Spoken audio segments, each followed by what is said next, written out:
Jaalala waggaa 5 turaniitu wal fuudhaniiru. Wal fuudhanii jaarsaaf jaartii ta'aniiru. Jarri kun jechuudha. Booda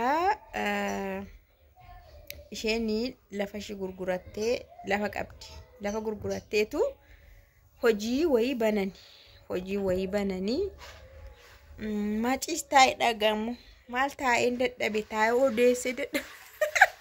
Taa'ee odeesse dadhabna ammoo ciiseen odeessa. Maal abboon rakkadhe. Akkan ta'u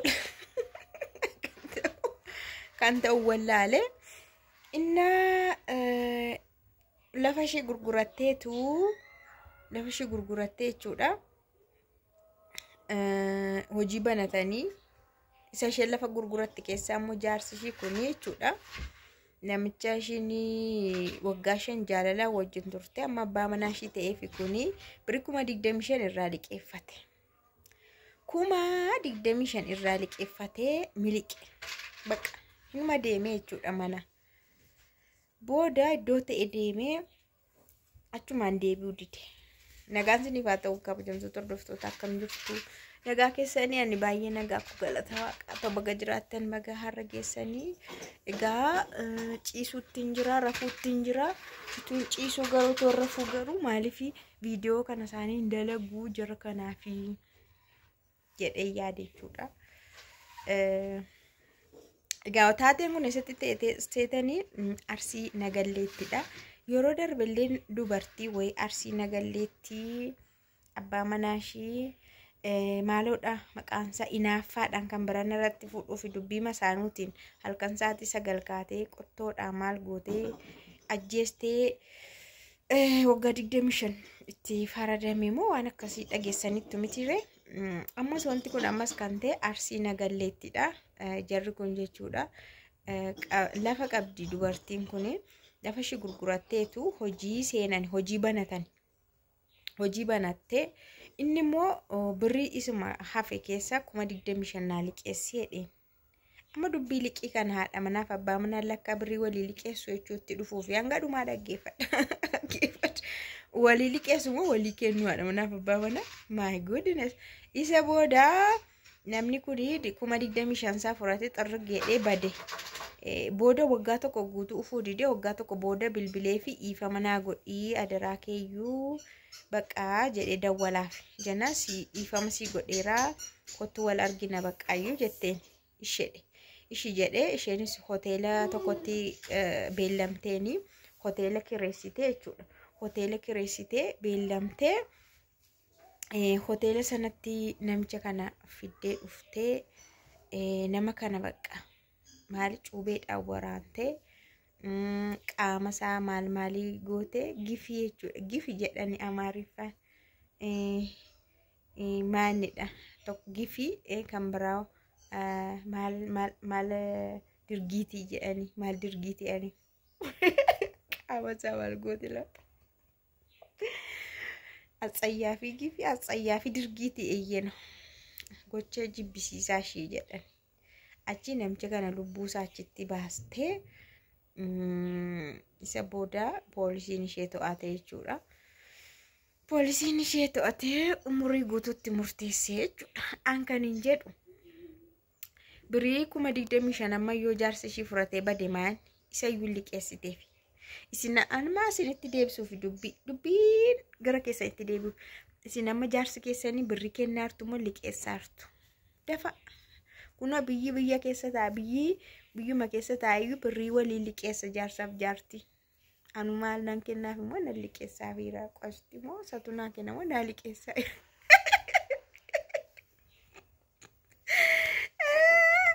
Innaa yoona isheenii maal aarte seetan anammoo akka xiinxala kootte jechuudha. Birrii kana waan ittiin bita yookaan waan ittiin godha jedheetu harkaa fuudhee yoona iddoo biraatti hin deemee laatan jedha dubartii bira. Akka xiinxala yaada koottidha kun. Kun garuu baay'ee ishee bishiq ishee godha lafa. Birrii isheetiin iddoo biraa deeme dubartii biraa taanaan kun dhugumatti baay'ee hin bashaqxi jechuun muudiin taane keessa galtee waan mirir jette jechuudha. Isa booda waan gootuun beektu birriidhuma kootiin ana irratti waa godha anaan birrii makootiin dubartii akkas maal godhee waan tokko bakka amma chaacha'e jettee akkas gooti laata jedhee yaadanii garuu isin amma jaarsa keessan birriin kennitaniif immoo liqeessitaniif namni liqeessee harkaa fudhataa jira. Liqeessaa malee kenniifina guyyaa wayii harkaa fudhattu waan ta'eef. Isin ikkoo miskiinadha. Birrii makeessanii isuma birrii kennitanii fi birrii makeessanii niitii fuudhaa. Birrii keessanii mana isaa sirreeffataa. Birrii keessanii ndaa'u birrii keessanii mana ijaarrataa mana keessanitti isin fuudha. Isin garuu miskiinotadha. Hin dhiistu iyyuuti. Bakka dhiiseera noo maalin godha kan biraan hojjedha. Isas qabeenya kos walitti qabee dhiiseera jettanii hojii keessanitti fuftose. Miti biyyi garuu hin tufsiisaa jechuudha. An garuu kan na dhibu birritti hamma kana birrii 25,000 fettee dhugaa waaqa amma bara kana keessa jechuun taateen kun biyaansi baruma 2017 kanuma raawwata amma barri 2017 ergi seenee ji'a 8 mitiira kan keessa jirru baruma kana keessa raawwate. Birriin 25,000 amma maal isaa gootidha dhugaa namicha kana kan isheen akkas goote ofiishillee idimee likkii isirbeetii teessu umurii guutuu mana hidhaa teessu birriin 25,000 basmaa dhugaa waaqamaa tokko isaan godhu laallituu amma fuudhee baheetii waan peestaalii guddaa tokko faa shaqaxa wayii bitatee gala kana alan bitu osoo uffata faa caammaa faa naamnii faa bibbiteewu peestaalii gurraacha tokko caalan bitu dhugaa waaqa haala amma jiru maaliif caamama kophee bareedaan tokko jechuun akkuma giddu galeessaa nama 5,000 faatti bituu danda'a kan dhiira. Surreen isaanii tokko meeqa jaakettiin isaanii tokko meeqa minaamin kana ofuma isaatu of geggeexee biteeyyuu peestaalii gurraacha tokko caala bitateen uffatumayyuu jechuudha. Maal isaa goote gaa kun amma waan namaa godha na dubartiin kun yeroo sana baay'ee garmalee aartee bakka jirtu bakka jireenya ishii durayyuu jijjiirrattee jedha. Wantichi jechuudha inni ba'e suni jijjiirrattee erga isa argatte immoo kottu jettee beellamte midhaan kee bishaan kee kana dhaayattee dhabama isa gootee ofiishiis kunoo amma dhabamaan qixxee umurii guutitti murteeffamee mana hidhaatti gadi buutee jechuudha. Kanaaf baay'ee nama dabbara dhugaa birrii hammanaaf jedhanii ilaali.